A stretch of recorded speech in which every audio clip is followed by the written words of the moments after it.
안녕하십니까. 청소년 상담사 2급 대비 집단 상담의 이론 강의를 시작하도록 하겠습니다.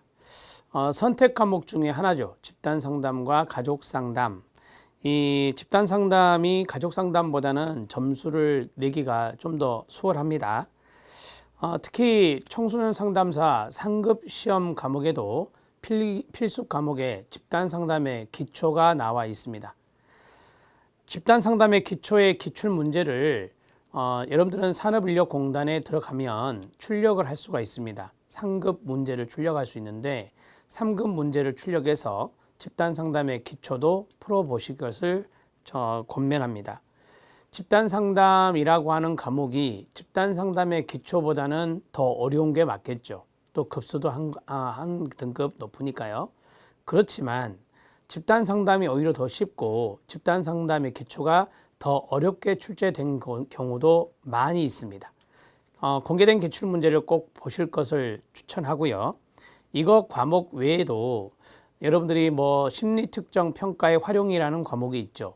심리특정 평가의 활용이라는 과목도 상급에 보면 심리특정 및 평가라는 과목이 있습니다. 그것과 같이 연동해서 풀어보실 것을 말씀드리고, 한 가지 더 상급에 보면 상담 이론이란 게 있습니다. 여러분들 제1과목이 뭐죠? 청소년 상담 이론과 실제입니다. 서로 연관성이 많습니다. 과목 명칭만 좀 달라요. 그래서 이렇게 서로 밀접하게 연관되어 있는 것들은 여러분들이 푸실 필요가 있다, 이렇게 말씀드립니다. 1급 문제는 안 보셔도 될 것 같아요. 1급 문제는 좀 난도가 높기 때문에 1급 문제는 보지 마시고 상급과 서로 연동할 수 있는 연관된 과목의 문제는 꼭 풀어보실 것을 권면합니다. 이 집단 상담형 과목이 바로 그런 과목이고, 집단 상담이 선택 과목에서 가장 점수 맞기가 좋은 과목입니다. 한 가지 더 말씀드리고 진도를 나가려고 하는데요. 집단 상담 안에 보면 여러 가지 상담 이론들이 나옵니다. 예를 들어서 게슈탈트 집단 상담, 인지 행동 집단 상담, 이런 것들이 있습니다. 이런 것들은 여러분들이 청소년 상담 이론과 실제에서 공부했던 상담 이론이 있어요. 지금 현재 완강이 되었는데요. 그 내용들, 이론적인 내용들이 더 풍성하게 들어 있어요.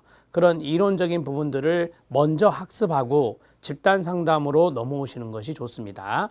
만약에 여러분들이 지금 청소년 상담 이론과 실제를 아직 안 하고 집단 상담을 먼저 하려고 하신 분들은 방향을 바꾸어서 청소년 상담 이론과 실제를 먼저 완강을 해 주시고 공부를 전체적으로 쭉 보신 다음에 집단 상담을 공부하시는 것이 훨씬 더 진도가 빠르다는 것을 말씀드립니다. 자, 이제 챕터 1 들어갑니다. 25문제 중에서 20개 이상을 맞춰야 되는 과목 중에 하나입니다. 집중해 주시기 바랍니다. 제1절에 보면 집단 상담의 기초가 있습니다. 정의와 목표와 치료적 요인들이 나올 겁니다.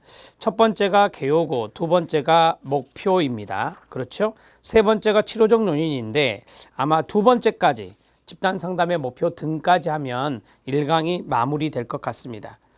1강은 그냥 워밍업 차원에서 항상 공부하시는 게 좋아요. 너무 스트레스 받지 마시고. 자, 집단 상담의 개요 들어갑니다. 집단 상담이라고 하는 것이 무엇입니까? 상담자가 있고 상담자가 한 명일 수도 있고 2명 이상이 있을 수도 있습니다. 그리고 여러 집단원들이 있겠죠. 그러한 상담을 우리가 집단 상담이라고 생각해 볼 수 있고요. 집단원이 있어야 되고요. 집단 상담자가 있어야 되고요. 그렇죠? 그 다음에 우리가 이제 집단 상담 같은 경우는 집단 프로그램이라고, 상담이라고 하는 것이 상당히 중요하니까 상담 프로그램이라고 하는 것도 존재를 해야 되는 것입니다. 그리고 집단이라고 하는 것도 있어야 돼요. 집단원 한 사람은 한 사람도 있어야 되지만 집단이란 것도 있어야 된다. 그게 바로 주요 4요소라고 하거든요. 자, 갑니다. 집단 상담은 한 사람의 상담자가 여러 명의 참여자, 집단원들이죠. 대상으로 집단을 구성하고 그 참여자들의 역동적 상호작용을 활용하여 참여자, 집단원 개개인의 문제를 해결하거나 성장 발달을 촉진시켜 나가는 과정을 말합니다. 이해되시죠? 자, 집단 상담자가 여러 명의 내담자를 대상으로 행동 양식의 변화를 가져오는 노력이고요. 집단 역동성에 밑줄 쫙 그어주세요. 뒤에 나올 건데요. 이게 이제 그룹 다이나믹스라고 해요. 그래서 집단 역동성은 집단원들이 서로 상호작용하면서 느껴지는 힘이 있어요. 그게 바로 역동성, 역동, 역학이라고 말해요. 집단 역동성에 기초하여 끊어요. 자신에 대한 통찰력 및 타인에 대한 태도를 증진시키는 것이 목적이 됩니다. 한마디로 말씀드리면 집단원 개인도 느낌이 있어야 돼요. 아, 내가 지금 이런 것을 느낀다라고 하는 거, 깨닫는다라고 하는 거. 이게 바로 집단원 개인의 뭐겠어요? 통찰력이라고 해요. 자, 그 다음에 두 번째로는 타인에 대한 태도, 이것도 중요하죠. 그러니까 내가 있으면 다른 집단원이 있는 거잖아요. 그래서 타인에 대한 어떤 관계라든지 태도라든지 이런 것들이 좀 더 성숙해 나가는 거예요. 그런 것들이 집단 상담의 묘미죠. 그 다음에 허용적 분위기 속에서, 허용적 분위기는 뭐 좀 이렇게 안정된 분위기 이렇게 생각하시면 돼요. 허용된 분위기 속에서 자신의 감정과 태도, 자신과 외부와의 관계를 이해하도록 하여 자신의 가능성, 뭐 가능성을 잠재력이라고 할 수 있겠죠. 자신의 가능성, 잠재력을 최대로 개발시키도록 도와주는 과정을 말한다. 이해되시죠? 자, 그 다음에 집단 상담의 목표 등에 대해서 보겠습니다. 자, 여러분들은 이제 상담자 역할을 하실 거잖아요. 그래서 여러분들은 집단 상담자, 집단원이 아니라 집단 상담자가 되었다고 가정하시고 이런 것들을 쭉 보시는 게 좋아요. 첫 번째는 집단 상담의 목표에서 자기 이해입니다. 이 자기 이해는 집단원들이 이제 자신을 이해하는 거죠. 그 다음에 건전한 자아 개념을 발달시킨다. 그 다음 학습 과정의 촉진이다. 자기 수용이다. 자기 개방이다. 대인관계 발달, 정서적 문제 해소, 자기 주장 이런 것들인데요. 우리가 이제 집단 상담의 목표라고 했으니까 목표를 상담자의 목표가 아니에요. 집단원들의 목표죠. 그래서 집단원들의 목표로 여기서는 생각을 하시고 여러분들은 그 목표를 달성하기 위해서 상담을 하는 상담자 역할을 하시는 거예요.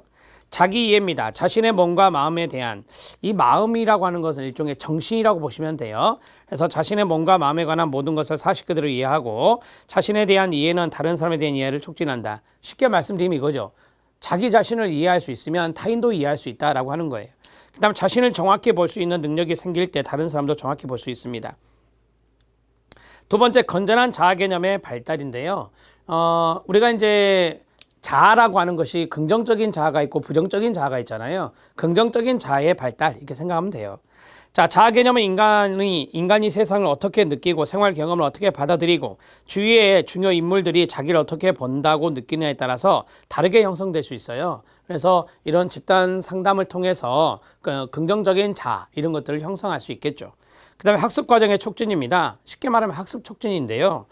상담은 참여자로 하여금 자기의 능력과 취미를 발전시킵니다. 그리고 잠재력을 최대한 발휘할 수 있도록 하는 것인데 학습 방법의 결함을 보완해주고 장점은 더욱 발전시켜 줄 수 있어야 됩니다. 우리가 이제 뭐 대인관계도 학습이잖아요. 그래서 대인관계에 좀 서투른 집단원이 있다. 그러면 이런 집단 상담을 통해서 대인관계 학습을 통해 그런 학습을 통해서 대인관계가 좋아질 수 있겠잖아요. 이런 것들에게 들어가고요. 그 다음 자기 수용입니다. 이해한 그대로의 자신을 인정하고 받아들인다라고 했습니다. 수용이라고 하는 것은 무엇입니까? 있는 그대로 받아들이는 걸 말하거든요. 그래서 이거는 자기 수용이니까 자기 자신을 있는 그대로 받아들인다라고 생각하시면 돼요. 자기 수용은 자기만을 수용하는 것이 아니라 다른 사람들도 수용할 수 있다라고 하는 거예요.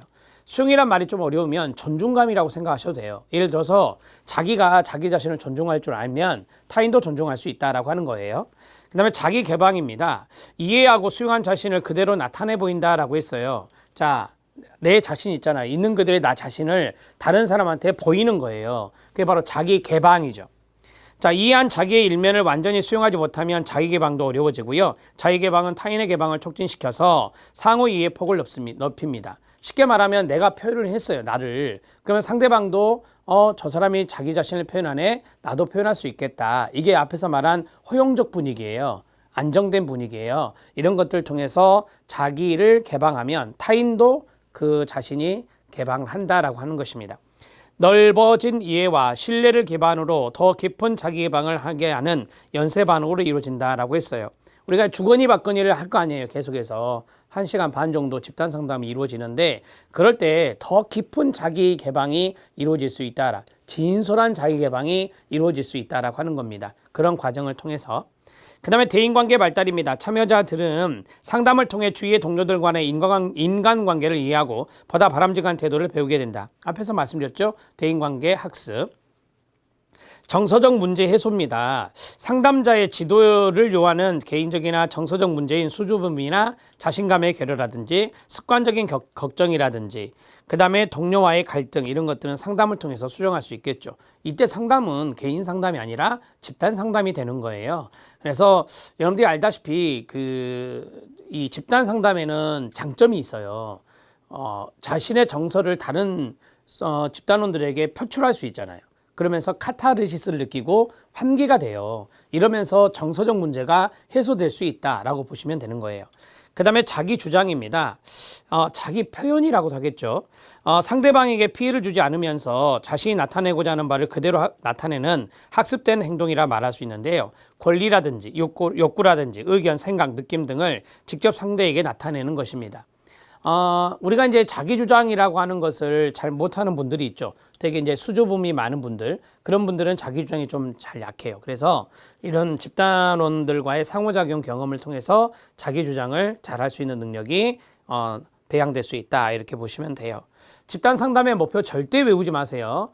이런 걸 통해서 자기를 이해하고 수용하고 개방하고 주장할 수 있겠구나. 그래서 긍정적인 자아 개념이 생기고 학습의 경험도 있겠구나. 대인관계 형성에도 도움 되겠네. 그리고 정서적인 부분이 표출되어서 카타르시스도 경험하겠다. 뭐 이 정도 이해하시면 된다니까요. 이 정도 이해하시면 충분하고요. 그 다음에 밑에 실력 따지기 집단 상담이 나와 있어요. 거기에 별표 하나만 치시죠. 자, 집단 상담은 정상 범위에서 심하게 일탈되지 않은 사람들을 대상으로 이루어지게 됩니다. 자, 예를 들어서 우리가 이제 심하게 정상 범위에서 이탈된 사람들을 이상 심리를 갖고 있는 분들, 이런 분들이라고 생각을 많이 하잖아요. 그런 분들을 집단 상담하기는 힘들어요. 집단 상담이라기보다는 그분들은 집단 치료 대상이 되는 거예요. 집단 지도와 집단 상담과 집단 치료는 좀 개념이 다릅니다. 자, 심각한 정서적 성격적 문제를 가지고 있는 사람은 제외가 되고요. 본격적인 치료보다는 이 성장과 적응에 강조점이 주어지는 거예요. 그러니까 쉽게 말씀드리면 집단 상담의 주된 목적은 성장이에요. 그 다음에 거기 나온 대로 이 적응이거든요. 그래서 성장과 적응에 강조점을 두는 것이 바로 뭐다? 집단 상담이다. 1번 중요해요. 체킹해 주세요. 자, 어디를 형광펜으로 밑줄 치냐면요. 첫 번째 줄 마지막 부분에 보면 심각한 정서적 성격적 문제를 가진 사람은 제외된다는 거. 거기에 밑줄 쫙 그어주시면 돼요. 집단 상담의 상담자는 훈련받은 전문가이거나 상담에 대한 최소한의 지식과 자질을 갖춰야 된다. 동의하시죠? 집단 상담의 분위기는 신뢰로우며 수용적이어야 돼요. 그 다음에 집단 상담은 수용적이라는 것은 뭐냐면 존중할 수 있어야 된다라고 하는 거예요. 그 다음에 집단 상담은 집단 구성원들이 상호작용하는 역동적인 대인관계 과정이다라고 했어요. 역동적 대인관계 과정 앞에서 말했죠. 거기에 밑줄 쳐주시고 집단의 응집력이라는 게 있습니다. 집단 응집력에 밑줄 쫙 그어주세요. 응집력은 소속감, 결속력 이런 것들과 동의어가 돼요. 집단의 응집력이 높으면 좋은 거잖아요. 되게 이제 긍정적인 영향을 많이 끼치거든요. 물론 부정적인 하위 집단의 응집력은 문제가 돼요. 부정적인 하위 집단이 있을 수 있잖아요. 집단에 그런 부정적 하위 집단의 응집력은 문제가 되지만 제가 말씀드렸던 것은 전체 집단의 어떤 긍정적인 응집력을 말하는 거예요. 그러면 집단 응집력은 집단 내 친밀감, 신뢰감, 그 다음에 온화함, 공감적 이유로 나타내며 적대감과 갈등을 포함할 수도 있어요. 여러분들 알다시피 이 적대감이나 갈등을 포함할 수 있다. 거기에 밑줄 쫙 그어주시고요. 적대감이나 갈등을 포함할 수 있다. 집단의 응집력이라는 것이 처음부터 응집이 생기는 건 아니에요. 우리는 나중에 집단 상담 과정에서 과도기를 배워요. 과도기를 배우는데 거기에 보면 이 과도기에 4단계가 있어요. 하위 4단계가. 첫 번째가 의존을 해요. 그 집단원들끼리 의존을 하고 그다가 이제 저항이 나타나거든요. 그 다음에 갈등이 나타나고 그 다음에 이제 응집력이 생겨요. 그래서 의저, 갈응 이런 식으로 외우시면 되는데 이건 나중에 설명을 할게요. 그리고 여기에 이제 응집력으로 나아가는 과정에 저항도 있고 갈등도 있다는 거예요. 그러한 것들까지 모두 포함하는 개념이다. 이렇게 보시면 됩니다. 자, 응집력이 있는 집단은 집단으로 하여금 자기개방, 위험 감수, 그리고 집단 내의 갈등에 대해 갈등에 동그라미 쳐야 되겠죠. 건설적으로 표현함으로써 성공적인 상담으로 나아갈 수 있다라고 했어요. 응집력 안에는 그 갈등적인 부분들도 해결하는 노력이 들어있기 때문에 갈등이라고 하는 것, 적대감이라고 하는 것, 적대감이 일종의 저항감이에요. 그런 것들이 포함될 수 있다는 것을 놓치시면 안 됩니다. 6번 별표. 자, 제가 생각할 때 1번부터 6번까지 해서 여러분들이 좀 의미 있게 좀 봐야 될 것은 1, 4, 5, 6이에요. 1, 4, 5, 6에 체킹해 주시면 됩니다. 판서는 하지 않겠습니다. 자, 그 다음에 집단 상담의 장점과 단점입니다. 거기에 별표 하나입니다. 집단 상담은 장점이 있고요. 또 단점도 존재하는데 이게 이제 장단점이라고 하죠. 이 장단점이 뭐 우리가 이제 여러 가지 시험이 있잖아요. 여러 가지 시험에서 이게 소수라는 시험이 있어요. 뭐 직업상담사라든지 임상심리사라든지 이런 시험들은 소수로 하거든요. 2차 실기가 소수라는 시험인데 이 소수에서 잘 나와요. 집단 상담의 장단점을 뭐 3가지씩 쓰시오 이런 식으로 잘 나오는데 이거는 여러분들이 뭐 소수 안 해도 되잖아요. 이해만 하시면 되는 겁니다. 자, 1번 장점에 동그라미 치시고요. 개인 상담에서는 내담자가 상담자와 1대1 관계를 맺어요. 개인 상담에서. 그러면 상당히 부담감을 느낄 수 있거든요. 근데 집단 상담에서는 그런 거에 좀 덜하죠. 부담감이나 불안감을 느끼게 되지만 그 다음에 현관편 밑줄, 집단 속에서는 보다 편안함과 안정감을 가지게 됩니다. 거기까지 밑줄 치면 되고요. 그냥 두 번째, 집단 상담 장면은 개인으로 하여금 어떤 외적인 비난이나 처벌에 대한 두려움 없이 새로운 행동을 검증해 줄 수 있는 실험실 역할을 하게 돼서 새로 학습한 행동을 실제 생활 속에서 실천할 수 있는지를 집단 안에서 집단 안의 가상적 현실 속에서 검증할 수가 있다라고 했어요. 세 번째 줄, 집단 안의 가상적 현실 속에서 검증할 수 있다. 그 자리에 밑줄 쫙 그어주세요. 자, 예를 들어서 우리가 가족의 문제가 있어요. 어떤 집단, 김아무개 가족의 문제가 있는데 그 가족의 문제를 집단으로 가져와요. 가져와서 쉽게 말하면 뭐 이런 거 할 수 있죠. 모의 상황극을 한단 말이에요. 집단원들이 어떤 역할을 해주고 그렇게 해서 거기에서 이런 갈등이 있을 때는 이런 식으로 접근하는 게 좋겠다라고 상담자도 이야기해주고 다른 집단원도 이야기해주고 그렇게 해서 가상적인 현실 상황을 만들어내고 거기에서 검증해서 실제 생활의 문제 해결에 도움이 될 수 있는 거죠. 그런 것들이 바로 집단 상담이니까 가능한 거예요.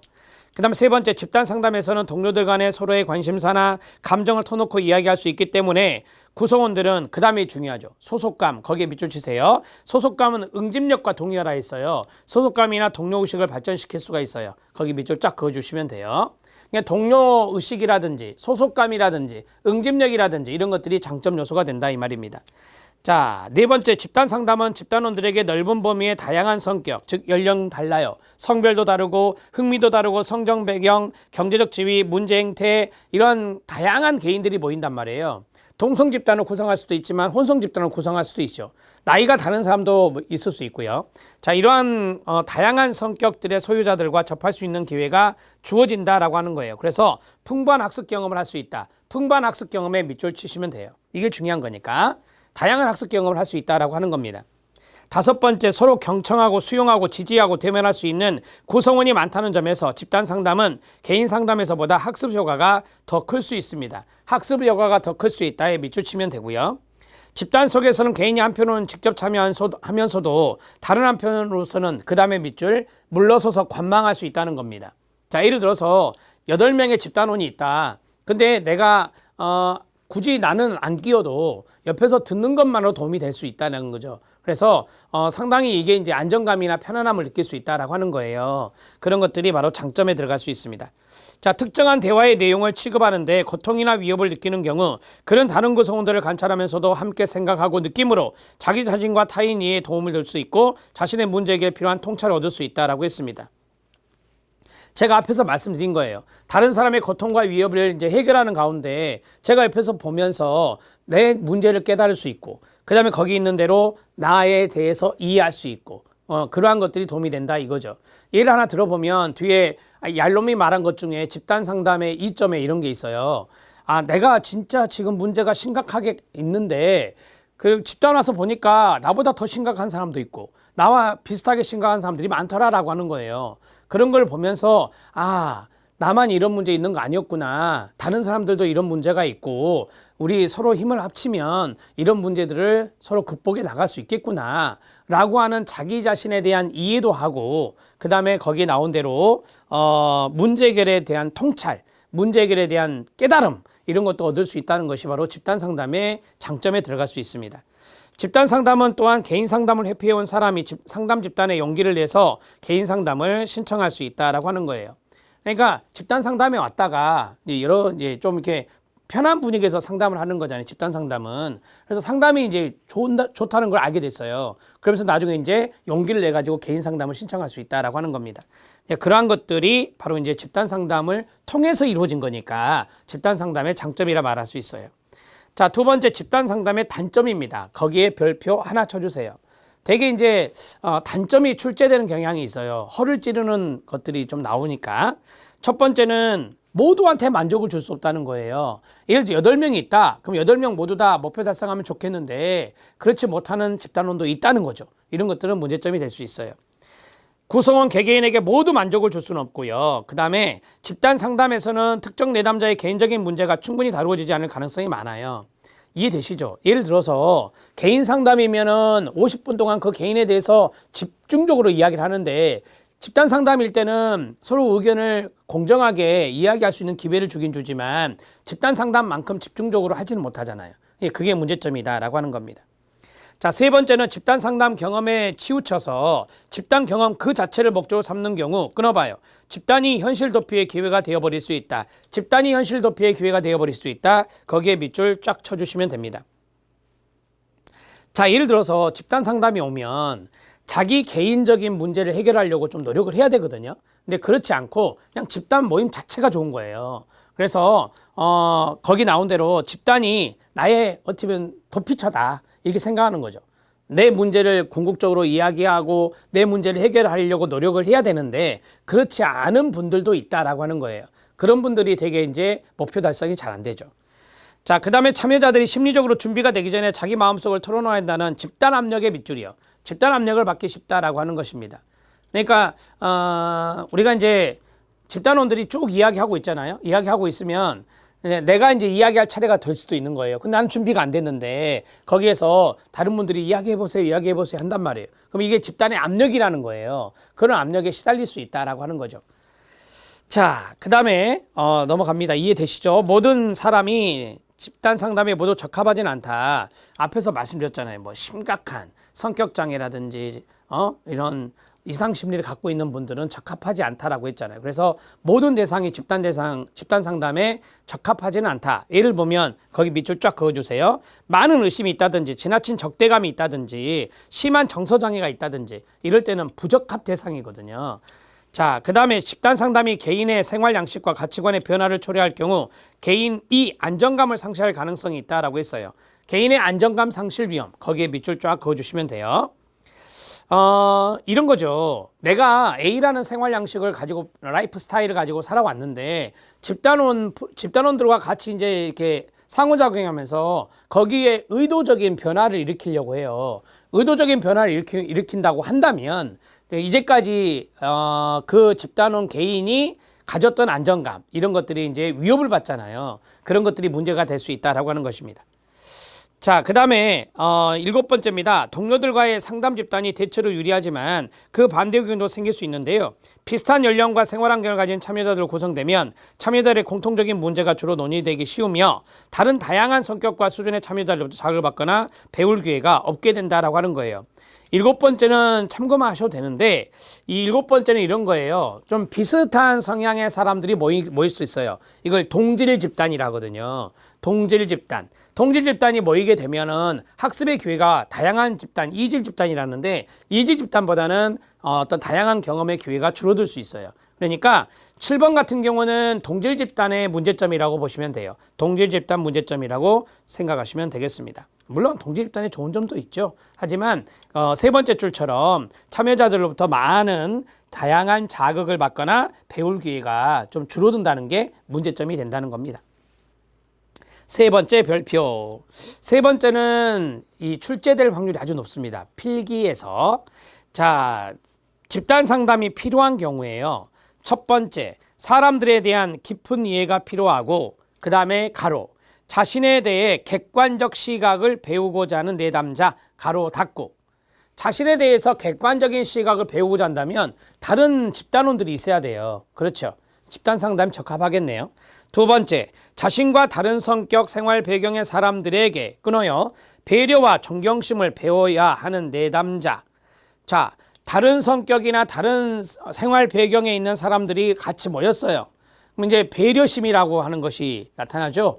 그 다음 존중감이란 게 있다고 그랬잖아요. 이런 것들을 배우고자 한다면 집단 상담이 좋겠죠. 다른 사람과의 대화를 포함한 그 다음에 가로, 사회적 기술 습득이 필요한 내담자, 가로 닫고. 대개 이제 사회적 기술하면 일반적으로 대인관계 기술이라고 하거든요. 그러면 대인관계 기술 습득이 필요하면 집단 상담이 좋겠죠. 네 번째, 다른 사람과의 유대감, 소속감, 협동심 향상이 필요한 내담자라고 했어요.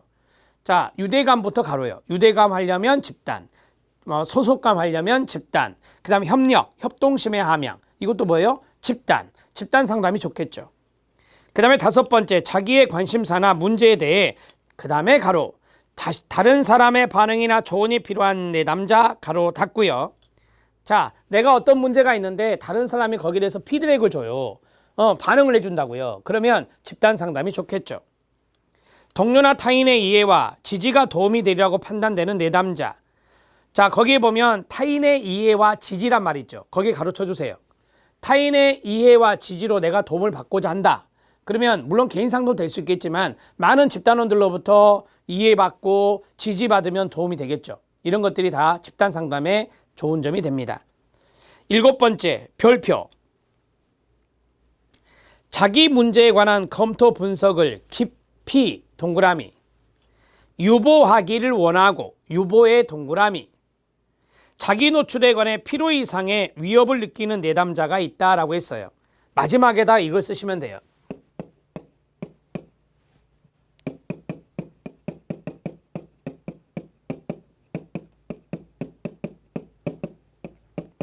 이렇게 가는 게 더 여러분들이 이해하기 좋으니까.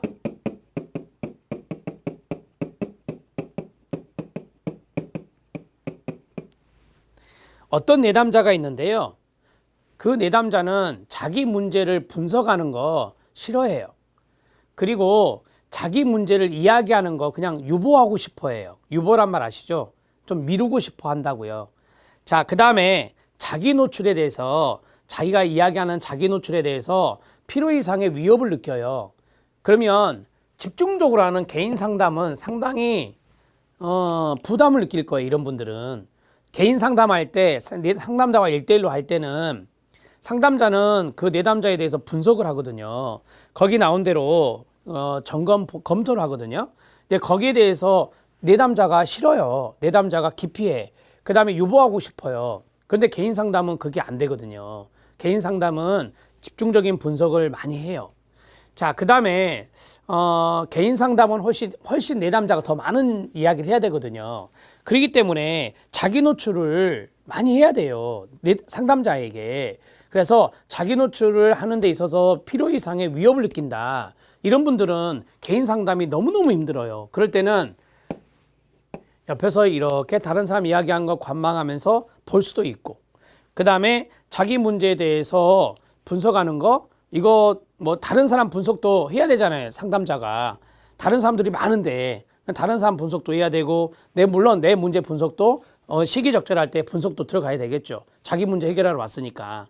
이럴 때는 집단 상담이 적합하다는 거예요. 이거 질문 많이 받는 거예요. 그래서 제가 이거 별표 칠하 했어요. 이거를 접근할 때 개인 상담이 부적합하고 집단 상담이 적합하다. 이렇게 써놓으시면 이해됩니다. 자, 실력 따지기 개인 상담이 필요한 경우가 있습니다. 거기에 별표 하나. 자, 개인 상담이 필요한 경우, 왼쪽은 집단 상담이 필요한 경우 구분해야 되겠죠. 문제가 위급하고 원인과 해결 방법이 복잡하다고 판단되는 사람, 위급의 동그라미요. 위급한 사람들은 집단 상담 아니죠. 이거는 집중적인 개인 상담이 더 좋아요. 그 다음에 내담자 자신과 관련 인물들의 신상을 보호할 필요가 있을 때, 이게 이제 비밀 보장이잖아요.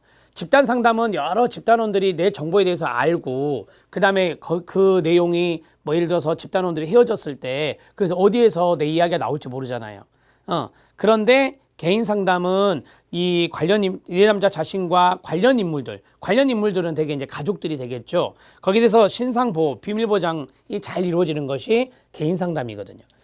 자아개념, 사적인 내면 세계에 관련해서 심리검사 결과를 해석해주는 면담의 경우입니다. 심리검사 결과 해석에 밑줄 쫙 그어요. 심리검사 결과 해석은 대개 개인 상담으로 많이 해주잖아요. 집단에서 공개적으로 바라는 것에 심한 불안공포, 거기 밑줄이요. 심한 불안공포가 있다. 내가 다른 사람 앞에서 말하는 것에 대해서. 그러면 이거는 집단 상담 힘들어요. 개인 상담 해야죠. 집단 상담의 동료들로부터 수용될 수 없을 정도로 밑줄이요. 대인관계가 좋지 않아요. 행동이나 태도가.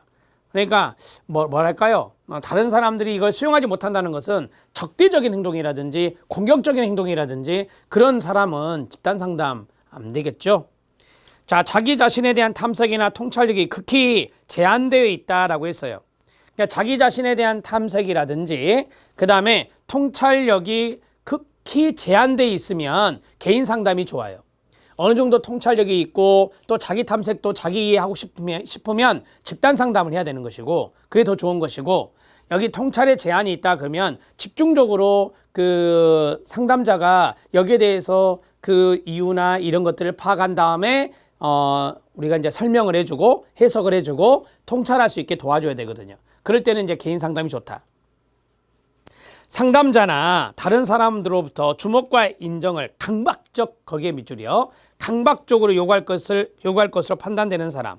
그러니까 나는 다른 사람한테 정말 이거 못 받으면 나 못 견딘다. 관심 받아야 된다. 주목 받아야 된다. 그러면 집단 상담원들이 너무 힘들잖아요. 집단원들이 힘들 거예요, 그러면. 이럴 때는 이제 개인 상담이 좋다라고 하는 겁니다.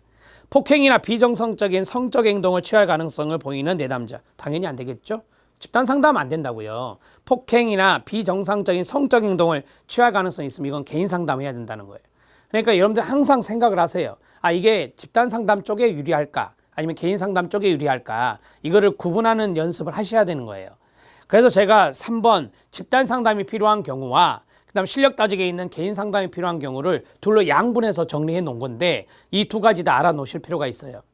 자, 가장 중요한 게 그 집단 상담 필요한 경우에서의 7번이에요. 그 7번을 놓치지 마세요. 7번이 잘 출제가 되는 지문입니다.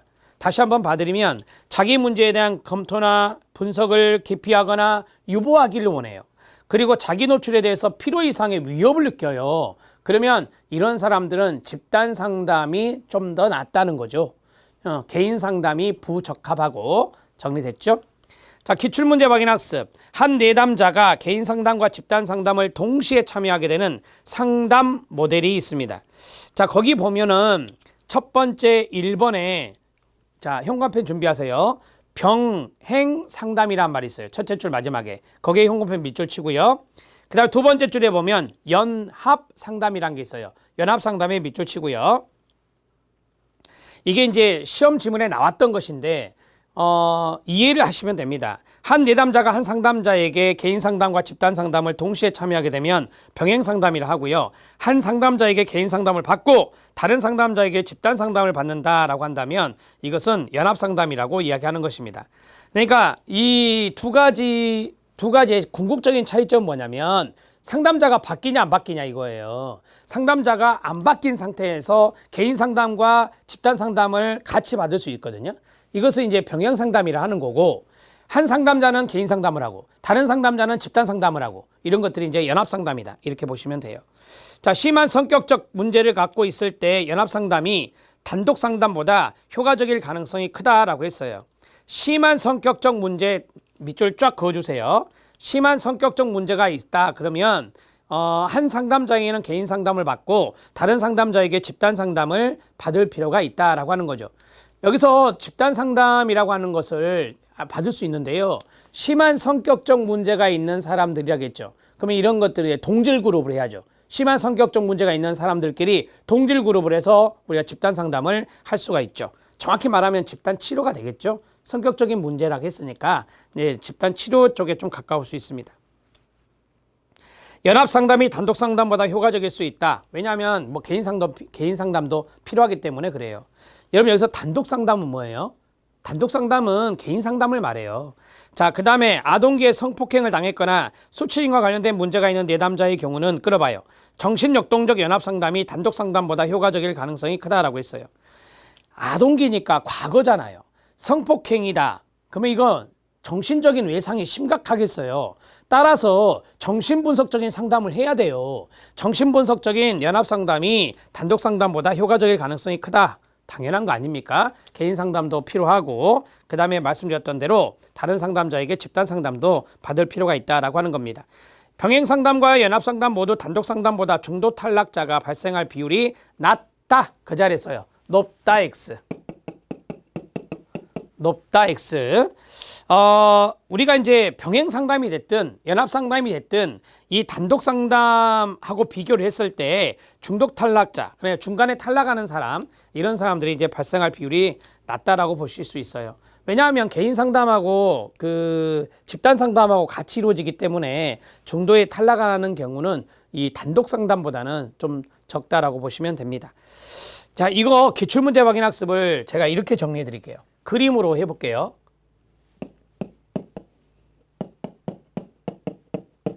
A 상담자가 있고 B 내담자가 있어요. 그 다음에 A 상담자가 있고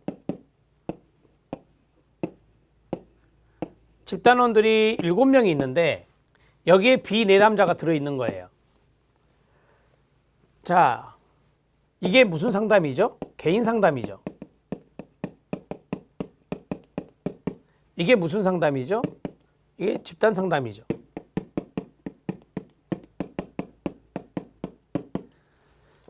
자, 여러분들은 여기에 초점을 둬야 돼요. 상담자 A가 B를 개인 상담도 하고 집단 상담도 하는 거예요. 상담자가 똑같아요. A라고 똑같습니다. 자, 이것을 우리는 병행 상담이라 한다.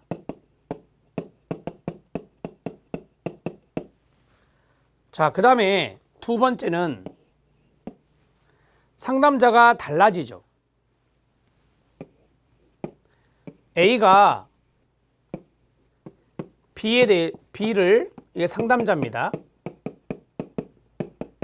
이게 내담자고 개인 상담을 해요. 그런데 C 상담자가 다른 상담자네요.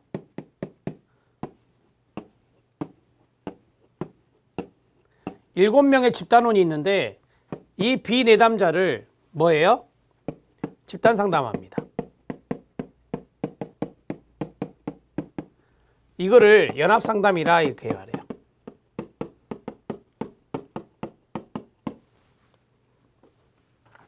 자, 이렇게 A, B, 여기는 C, B입니다. 상담자가 달라요. 여기는 상담자가 같고.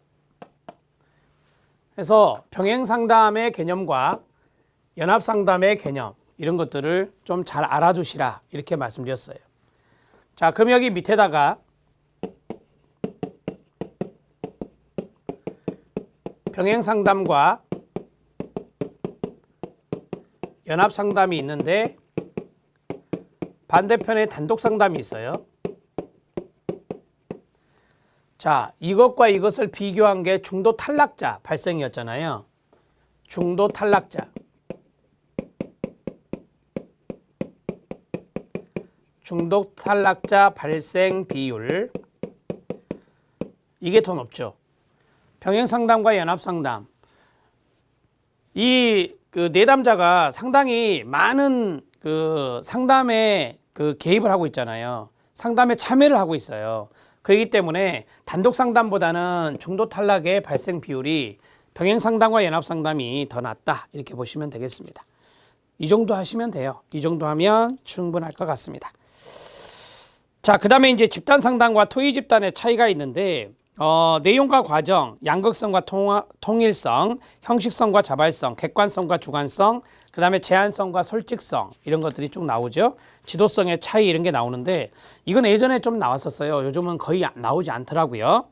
자, 우리가 이제 포커스 맞춰야 되는 게 뭐예요? 집단 상담입니다. 토의 집단은 말 그대로 토의가 목적이에요. 토의가 목적이고 우리가 이제 집단 상담을 공부하고 있기 때문에 집단 상담 쪽에 2번에 다 집단 상담이 있어요. 그 2번에 체킹하시고요. 토의 집단은 해결할 분명한 주제, 토의할 내용을 중시하고요. 자, 내용의 동그라미요. 집단 상담은 내용보다 과정이 중요해요. 뭐 예를 들어서 뭐 참여 단계에서부터 종결 단계까지 이런 프로세스가 중요하죠. 과정의 동그라미요. 양극성과 통일성인데 통일 집단은 몇 개의 분파가 생긴다. 옳고 그름의 시비를 가린다라고 했어요. 우리가 토의 집단 할 때는 이렇게 딱딱 나눠지잖아요. 그래서 토론을 하는 거예요. 이런 것들이 바로 이제 토의 집단이고, 자, 집단 상담은 상반되는 의견이 허용되죠. 어떤 사람이 다른 의견 낼 수 있죠. 그걸 받아들입니다. 오히려 장려되게 통일성이 이루어진다라고 했어요. 통일성에 동그라미 치면 돼요. 그러니까 토의 집단은 딱 갈려요. 분파로 이게 갈리게 되는 거고, 그 다음에 집단 상담은 응집력, 결속력 이런 거 생각하시면 돼요. 통일성 이런 것들이 중요하죠. 형식성과 자발성이에요. 상반된 의견이 용납될 수 없기 때문에 강한 정서적 반응이 유발되고 이에 토의 진행 방해, 규칙 질서를 창조해야 되므로 형식적이다라고 했어요. 토의 집단은 사회자가 있죠. 사회자가 있어서 어떤 것에 대해서 너무 극렬하게 막 말을 하면은 거기서 딱 제한하잖아요. 형식적인 측면을 강조한다라고 하는 거예요. 집단 상담은 형식이 필요 없고요. 집단원들의 자발적인 참여가 중요해요. 자발적 참여, 자발성이라고 하죠. 자발적에 동그라미 치면 돼요. 객관성과 주관성이에요. 되게 토의 집단은 어떤 명확한 주제가 있다 그랬잖아요. 그래서 이러한 것들이 바로 객관적 사실 이런 것들을 취급하는 거고, 집단 상담은 집단원들의 주관적인 측면 이런 것들이 중요한 거죠. 주관적 동그라미. 제한성과 솔직성. 정한 목적을 향해 토의를 진행해야 되므로 언행에 항상 제약이 따릅니다. 거기서 제약이 제한이죠. 제한성이고요. 그 다음에 집단 상담은 개인은 감정과 사고를 언어로 솔직하게 표현하도록 격려됩니다. 그래서 솔직성이라 한다. 솔직하게 동그라미. 지도성의 차이입니다. 토의 집단은 형식에 따른 지도자의 역할이 있고요. 지도자는 목적 달성을 위해 집단을 통제하게 되는 겁니다. 여기서 지도자가 이제 사회자가 되겠죠. 이렇게 보시면 되고요. 그러니까 집단 상담은 리더가 할 형식적 정해진 역할은 없고요. 자신의 언행을 통해 집단 분위기를 자유롭게 조성해 나가는 것입니다. 분위기 조성에 밑줄 치시면 돼요. 분위기 조성. 그러니까 지도자는 토의 집단 같은 경우는 통제하는 통제자 역할을 하는 거고, 그 다음에 집단 상담은 분위기 조성자. 집단의 어떤 역동성이라든지 응집력이라든지 이런 거 생겨날 수 있도록 분위기를 조성하는 것이다. 이렇게 보시면 됩니다. 자, 집단 상담과 집단 지도의 차이를 보겠습니다. 집단 상담, 집단 지도, 집단 치료 이렇게 나와 있는데요. 도표가. 이것도 최근엔 잘 안 나와요. 집단 상담은 집단 상담의 중심은 어떤 주제가 아니라 집단원 개개인 자체가 됩니다. 변화에 대한 정보 제공이 목적이 아니라 개개인의 어떤 실체적 행동 변화가 목적이 됩니다. 집단 상담은 개인의 성장과 변화, 성장과 발달 이런 것들, 적응 이런 것들이 목표다 이렇게 말씀드렸죠. 집단 지도입니다. 집단 지도는 우리가 이제 진로 지도 이런 거 생각하시면 돼요. 집단 그러니까 학생들 대상으로 해서 집단 진로 지도를 할 수가 있잖아요. 이런 것들이 이제 집단 지도다 이렇게 말할 수 있어요. 정보 제공, 교육 이런 게 목적이에요. 정보 제공을 포함한 교육적 경험을 내용을 주제로 합니다. 정보 제공의 모든 책임은 교사에게 있습니다. 자, 밑에 실력 따지게 보면 집단 지도가 있고 집단 상담이 있고 집단 치료가 있는데 가운데 있는 집단 상담의 별표. 자, 집단 상담을 보죠. 비교적 정상적인 내담자 집단이고요. 예방적, 성장 촉진적인 접근이고요. 참여자 개인의 발달적인 문제에 초점을 둡니다. 그 다음에 현재 문제와 관련된 성숙지향적 행동 변화. 그 다음에 상담자 역할은 안내자, 민주적인 촉진자 이런 역할이 바로 상담자의 역할이 된다. 집단 상담에 집중하세요. 자, 집단 지도입니다. 정보, 방향 제시가 필요한 집단. 정보가 중요하죠. 교육이요. 그 다음에 예방적인 집단, 토의되는 주제, 주로 교육적이고 직업적인 지식 습득, 집단의 구조, 활동 내용의 권위적인 책임을 여기서 상담자가 지도자가 되겠죠. 그 다음에 집단 치료입니다. 집단 치료는 임상적으로 좀 치료 대상, 그러니까 비정상적인 문제가 있는 내담자, 교정적인 접근이 필요하고요. 참여자 개인의 증세를 완화합니다. 증상 완화. 그 다음에 무의식적 동기를 주로 탐색하고 해석하여 정서적 장애를 치료한다. 되게 이제 정신분석적인 것들이 되게 치료가 들어가죠. 그 다음에 정상적인 생활을 위해서 전문적으로 돕는 역할을 합니다. 전문가, 전문적인 치료자 그런 역할이 바로 이 상담자의 역할이 된다. 이렇게 보시면 됩니다. 그러니까 집단 지도는 쉽게 말하면 지도자가 되는 거고요. 그다음 집단 상담은 상담자가 되는 거고요. 그다음 집단 치료는 치료자가 되는 거예요. 아셨죠? 영어로 그렇게 쓸 수 있는 거예요. 자, 기출문제 확인학습 두 가지 나오는데 여기 보고 마무리하겠습니다.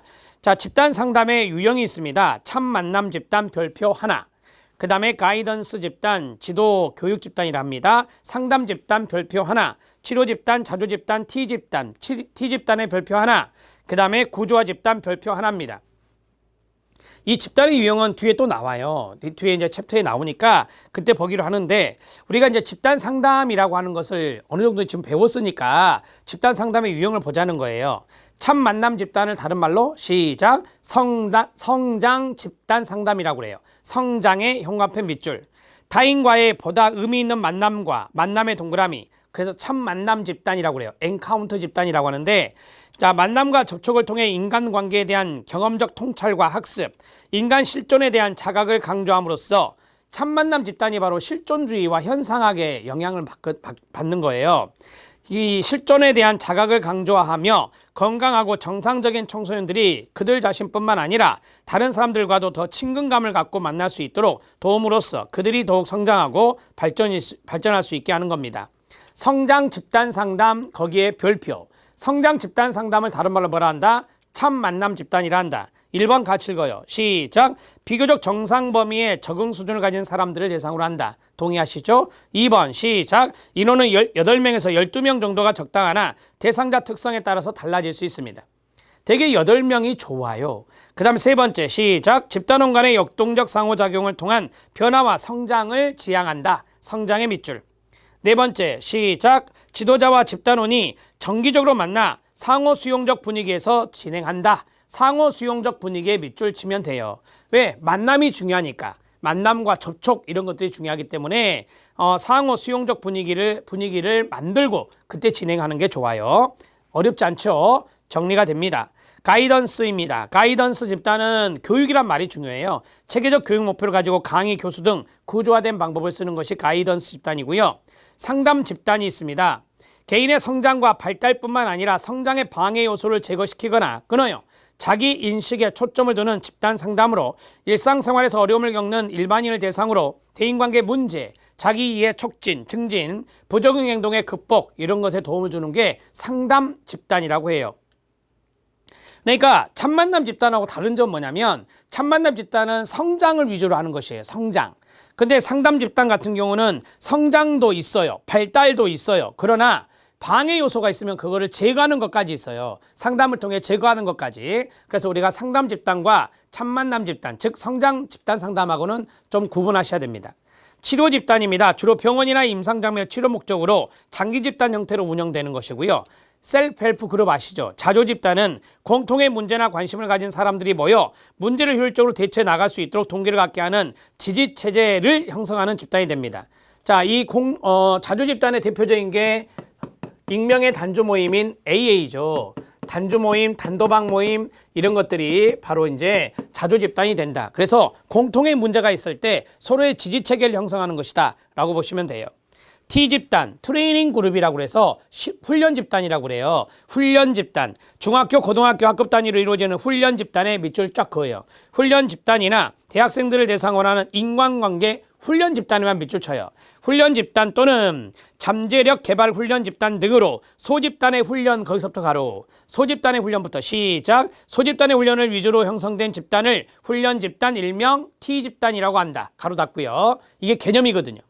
자, 그 다음에 구조화 집단이 있다. 구조화 집단은 집단원들이 특수한 기술을 개발한다거나 어떤 특정한 주제를 이해하거나 인생의 힘든 전환기를 헤쳐나가도록 돕기 위한 프로그램 이런 것들이 바로 구조화 집단이라고 해요. 자, 구조화 집단은 말 그대로 어떠한 주제가 있어요. 거기 나온 대로 특정 주제, 그 다음에 어떤 특수한 기술 이런 것으로 이제 구조화가 되는 거죠. 그런 것들을 우리가 구조화했다라고 해요. 그래서 구조화 집단은 그러한 목적으로 만들어진 집단이다 이렇게 보시면 돼요. 자, 이제 두 번째 기출문제 확인 학습은 집단의 유형에서 나오는데 성장 집단 별표, 교육 집단, 치료 집단, 지집단, 과업 집단이 있다. 자, 자, 성장 집단에 초점을 맞추시면 됩니다. 성장 집단, 집단 활동을 통해 대인관계에서 자신의 생각, 감정, 행동을 인식하고 바꿀 수 있는 기회를 가지고 자신의 잠재력의 동그라미, 이 성장하면 대표적인 단어가 잠재력이에요. 잠재력 놓치면 안 돼요. 잠재력을 최대한 발휘하는 데 목적을 둡니다. 병리적인 부분을 치료하기보다는 그 다음에 가로 심리사회적인 건강 가로 닫고 거기에 초점을 두는 집단 유형이 무슨 집단? 성장 집단이다. 자, 그 다음에 교육 집단입니다. 이건 아시겠죠? 구성원의 지식, 정보, 기술 양성에 목적을 둔다. 체계적 교육 목표를 가지고 강의, 교수 등 구조화된 방법을 사용한다. 가이던스 집단과 연관성이 있습니다. 그 다음에 치료, 치유 집단입니다. 집단 활동을 통해 구성원의 문제 행동을 변화시키거나 개선하고 기능을 회복하는 데 목적이 있는데 대개 이제 치료 집단, 치유 집단 같은 경우는 마약 중독자들이 있다. 그러면 이건 치료 집단이 되는 거예요. 주로 병원이나 임상 장면에서 치료 목적으로 장기 집단 형태로 운영되는 집단입니다. 지지 집단입니다. 구성원들이 생활에서 스트레스에 효과적으로 대처할 수 있도록 돕는 데 목적이 있습니다. 스트레스에 효과적으로 대처, 거기에 밑줄이요. 주로 유사한 문제를 경험한 사람들이 자조, 상호 원조하는 형태로 운영되는 집단이 되겠습니다. 자, 그런데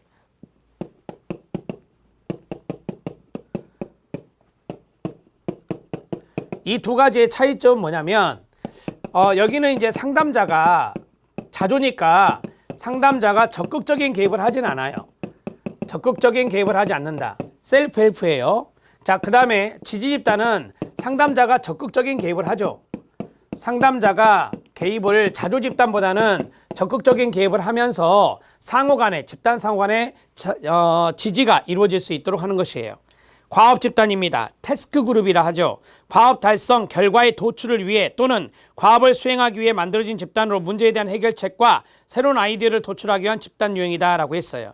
자, 거기에 중요한 건 뭐예요? 과업 달성, 결과 도출 이런 거잖아요. 거기에 밑줄 치면 되겠습니다. 자, 기출문제 확인학습은 집단의 유형에 대해서 쭉 봤어요. 제가 말씀드린 것만 신경 쓰시면 돼요. 첫 만남 집단, 성장 집단 상담이라고 하는 거 체킹하셨죠? 상담 집단이라고 하는 거. 그 다음에 여기 자조 집단과 지지 집단, 이거는 뭐 기본적으로 아셔야 되니까 자조 집단 체킹하시고요. 그 다음에 T 집단, 훈련 집단이라고 하는 거 체킹하시면 돼요. 그 다음에 밑에서는 성장 집단 체킹하시고 그 다음에 지지 집단 체킹하시면 돼요. 자, 여기까지 워밍업 했습니다. 다음 시간에는 치료적 요인, 얄롬이 말했던 제가 앞에서 살짝 말씀드린 거 있죠? 그 내용부터 숙지하도록 하겠습니다. 수고하셨습니다.